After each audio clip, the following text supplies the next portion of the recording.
What if the real shifts in global power don't happen in closed-door meetings, but in the way entire populations suddenly change their opinions overnight? Before Trump's visit to China, I found myself in a debate with my wife. I was convinced there would be no grand bargain between China and the United States. The online sentiment seemed too hostile, especially on Chinese social platforms, where America was being blamed for everything from regional conflicts to global economic pressure. It looked like deep ideological resistance, something that could not easily be reversed by a single diplomatic visit. But shortly after that visit, something unexpected happened. My wife came into my room in disbelief, telling me to check what was happening online. The tone had completely shifted. The same Chinese internet that was previously filled with anger toward the United States had suddenly turned against Iran instead. People were questioning Iranian actions, blaming them for blocking key geopolitical moves, and even accusing them of harming global economic stability. The shift was not subtle. It was immediate and widespread, almost as if the narrative had been flipped in real time.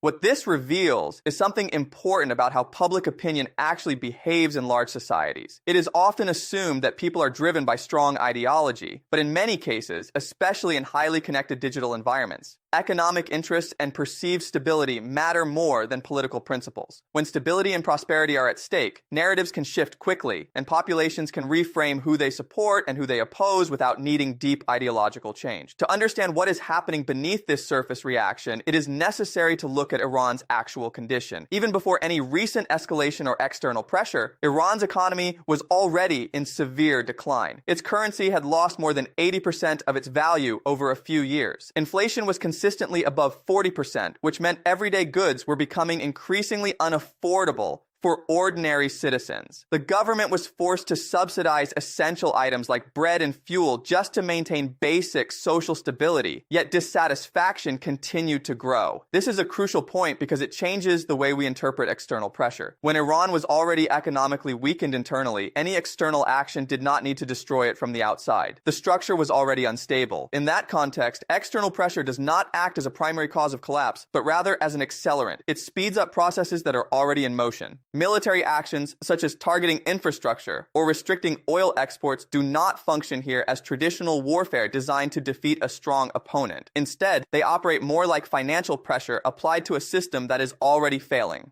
The result is not sudden destruction, but faster deterioration. It is closer to controlled breakdown than battlefield victory. This leads to a broader shift in how modern conflict works. In earlier eras, wars were decided by direct confrontation between armies. In the industrial age, victory came from destroying production capacity, as seen in large-scale bombings during World War II. Entire cities and industrial zones were targeted until countries could no longer sustain military output. But in the modern world, that model no longer applies in the same way. Today, societies are deeply interconnected, economically and digitally. Populations are large, and information moves instantly. You cannot simply destroy infrastructure and expect immediate surrender. Instead, pressure is applied through isolation, financial restriction, and long-term economic strain. The objective is no longer immediate military defeat. It is the gradual creation of conditions where a population begins to question its own government, where internal dissatisfaction grows to the point that political change comes from within rather than from external invasion. This is the underlying logic that defines many modern geopolitical strategies, and it is precisely this dynamic that is now unfolding around Iran. The critical misunderstanding many people have about the situation is the belief that recognizing a trap is the same as being able to escape it. Iran is not unaware of what is happening. On the contrary, its leadership clearly understands the structure of pressure being applied against it. The problem is that awareness does not automatically translate into viable options, especially when the pressure is economic rather than purely military. Economic collapse does something that traditional warfare does not. It removes choices. When a state's financial system weakens to the point where inflation spirals and currency value continues to fall, the government is forced into increasingly narrow decisions. It begins to face a constant trade-off between funding its military and maintaining basic civilian needs. Neither option is politically safe, but both are unavoidable. If the government prioritizes the military, it risks alienating its population, who are already struggling to afford food, fuel, and basic services. If it prioritizes the population, it weakens its defensive and internal security structures at a time when external pressure is increasing. Either direction creates instability. The system begins to trap itself. This is why modern pressure strategies are so effective. They do not not rely on a single decisive strike. Instead, they exploit internal weaknesses until the system begins to fracture under its own weight. In such conditions, collapse is not a single event. It becomes a process of continuous degradation where every decision accelerates the next problem. Within this context, recent diplomatic pauses or ceasefire moments are often misunderstood by the public. At first glance, they appear to be stabilizing events, moments where escalation is avoided and tensions decrease. However, from a strategic perspective, these pauses can sometimes have the opposite effect. When a ceasefire occurs, global attention shifts away, media coverage declines, public outrage fades, political pressure on external actors reduces significantly.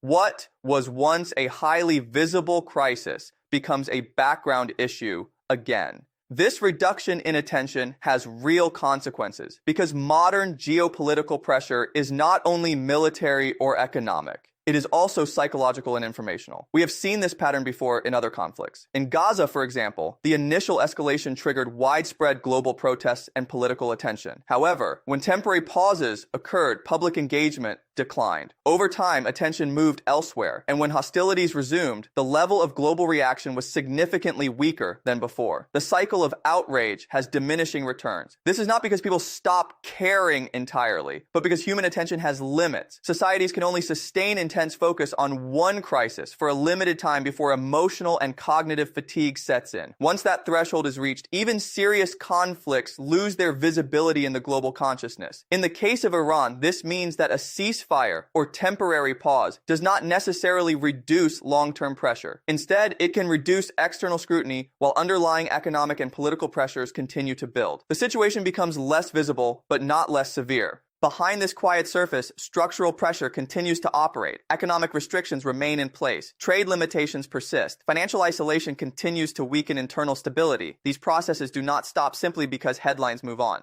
At the same time, strategic planning does not remain static. Instead, it adapts to the new environment. Once global attention decreases, it often becomes easier to reposition resources, test new pressure points, and prepare the next phase of operations without triggering immediate international backlash. This creates a layered dynamic. On the surface, there appears to be calm, diplomacy seems active, and public attention fades. But underneath, the structural conditions that drive instability remain fully intact and in many cases continue to worsen. This is the stage Iran is currently entering, where visibility decreases, but pressure does not. And in modern geopolitical conflict, invisibility is often more dangerous than escalation because it allows processes to continue without interruption, debate, or resistance from the global public. As this quiet pressure continues underneath the surface. Next,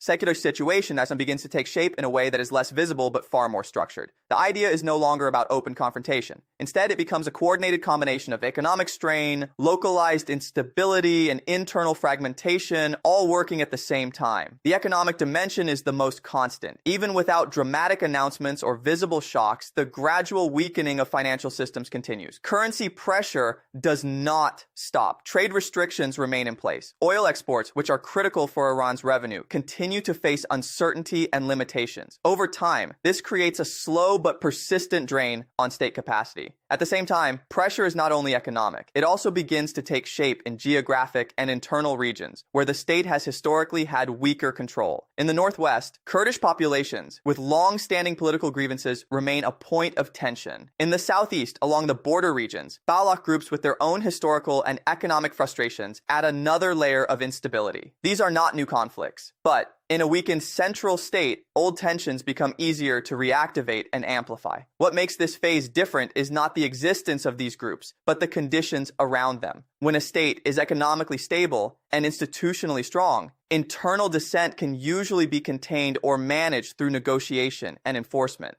However, when economic pressure is high and public dissatisfaction is widespread, even small regional tensions can grow more significant because the center loses its ability to fully control outcomes. Alongside this, there is a third layer that often receives less attention but is equally important. The daily life of ordinary citizens becomes increasingly difficult. Power shortages, water supply issues, transportation disruptions, and inflation-driven scarcity begin to affect everyday routines. This is not always the result of a single action, but of accumulated stress on infrastructure and governance systems. The goal in such a scenario does not necessarily require direct military confrontation with the central government. Instead, it focuses on making governance increasingly difficult to maintain. When citizens experience consistent disruption in basic services, political dissatisfaction grows naturally. The pressure shifts from external actors to internal demand for change. At this stage, the strategy becomes less about defeating a government directly and more about creating conditions where the population itself begins to seek political resolution. This distinction is critical. A population under sustained pressure does not need to be convinced ideologically. It simply needs relief. And when relief does not come, political expectations begin to shift.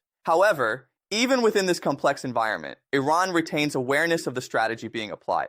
The leadership understands that multiple pressure points are being activated simultaneously. But again, understanding does not automatically translate into effective response options when the underlying system is already weakened. What complicates the situation further is that every potential response carries risk. Escalating militarily can trigger broader consequences. Internal repression can deepen public dissatisfaction. Concessions can be seen as weakness and may embolden further pressure. This creates a situation where every move has both defensive and destabilizing consequences. Meanwhile, behind this evolving structure, international dynamics continue to adjust. External powers are not acting in isolation. Each decision is influenced by broader global considerations, including energy, stability, trade, continuity, and long-term strategic positioning. This means that what appears to be a regional crisis is actually connected to a much larger global system. In this environment, even small developments can have disproportionate effects. A localized protest, a disruption in infrastructure, or a shift in trade routes can influence decisions far beyond the region itself. The system is tightly interconnected, and pressure applied in one area often produces consequences in another. As this phase continues to unfold, Iran finds itself in a position where internal stability, external pressure, and regional tensions are all interacting at the same time. The result is not a single crisis point, but a continuous narrowing of options, where each passing moment reduces flexibility and increases dependency on uncertain outcomes. As these overlapping pressures continue to build, the situation shifts into a more advanced stage where multiple strategies begin operating at the same time rather than in isolation. It is no longer about one form of pressure dominating the others. Instead, it becomes a layered system where economic strain, localized unrest, and infrastructure stress all reinforce each other.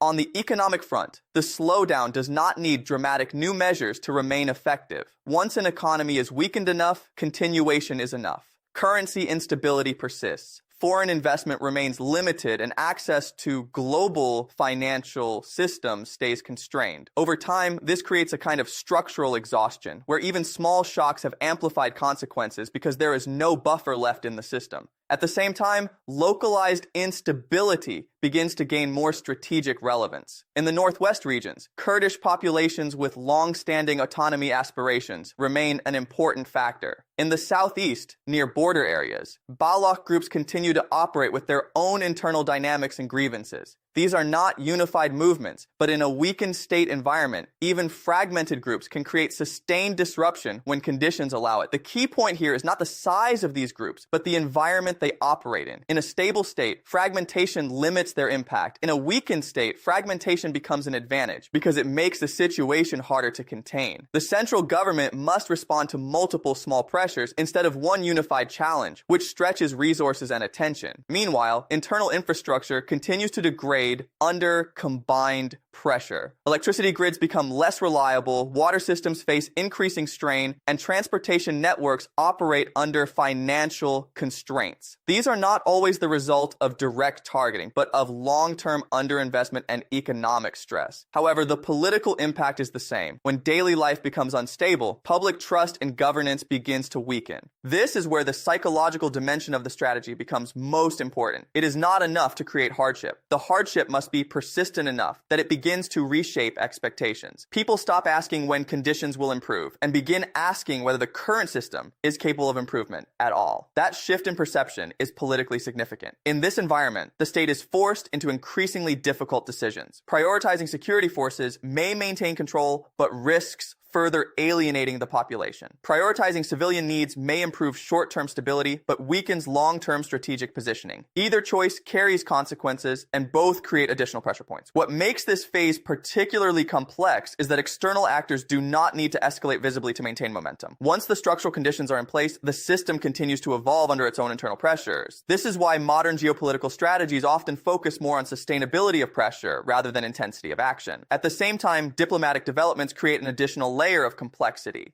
Temporary ceasefires or pauses in visible conflict can give the appearance of stabilization, but they often do not address the underlying structural issues. Instead, they can shift the focus away from the situation, reducing international scrutiny while allowing underlying dynamics to continue. This creates a dual reality. On the surface, the situation appears to stabilize. Diplomacy resumes, headlines fade, and global attention shifts elsewhere. But beneath that surface, the underlying conditions remain unchanged and in many cases continue to deteriorate slowly. For Iran, this means that the most dangerous phase is not necessarily open confrontation, but sustained pressure combined with reduced visibility. When a crisis is highly visible, it attracts attention, mediation, and political cost for escalation. When it becomes less visible, it can continue without interruption, which allows structural changes to deepen over time. At this point, the situation is no longer defined by a single strategy or actor. It becomes a system of interacting pressures, where economic limitations, regional instability, and governance challenges all reinforce one another. And once these elements align, reversing the trajectory becomes increasingly difficult, not because of one decisive failure, but because of accumulated constraints that gradually reduce available options. As the system of pressures continues to tighten, one of the most important shifts is the way external relationships begin to redefine what is even possible for Iran going forward. At this stage,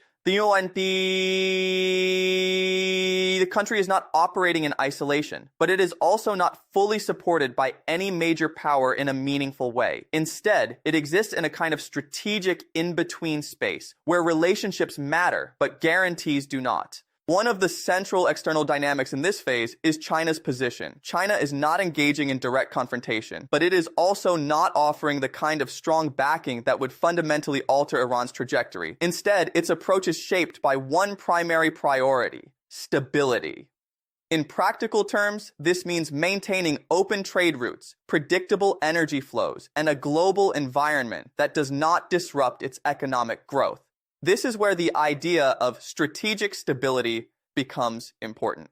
When China uses this kind of language, it is not expressing approval or disapproval of specific actions. It is signaling that it will not intervene in a way that disrupts the broader system, as long as the system itself remains functional. In other words, as long as global trade continues and energy markets remain stable, China is unlikely to take steps that would significantly alter the situation on the ground. This creates a critical condition for Iran. One of its most important potential external anchors is effectively passive. Russia, similarly, is not in a position to provide meaningful structural support beyond limited alignment of interests. This leaves Iran in a situation where it is facing sustained pressure without strong external balancing forces. Inside Iran, this lack of external support has a direct psychological and political effect. Populations and institutions alike begin to recognize that there is no immediate external relief coming. This increases the sense that outcomes will be determined internally rather than through external intervention or support. At the same time, internal pressure continues to accumulate. Economic strain does not remain static. Inflation continues to erode purchasing power. Savings lose value. Employment becomes less stable. For younger populations, this creates a long-term sense of uncertainty, which often leads to migration. The gradual outflow of skilled and educated individuals further weakens the country's long-term capacity. As this continues, government priorities become increasingly defensive.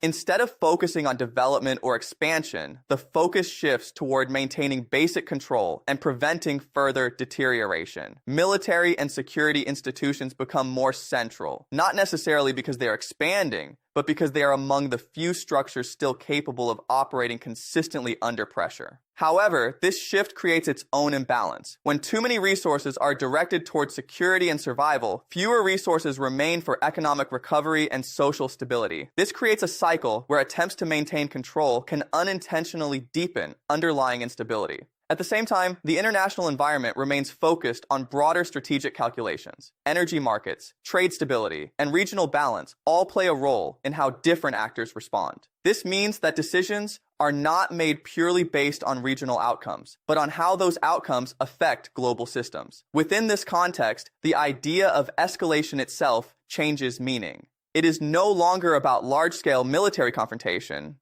but about incremental pressure points that shift behavior over time. Each adjustment in policy, each disruption in infrastructure, and each economic constraint contributes to a gradual narrowing of strategic options. The result is a situation where Iran is not experiencing a single defining moment of crisis, but rather a continuous contraction of flexibility. Every external and internal factor interacts with others, creating a system where pressure reinforces pressure. And as that system continues, the distance between current conditions and potential recovery becomes increasingly difficult to bridge without a major structural change.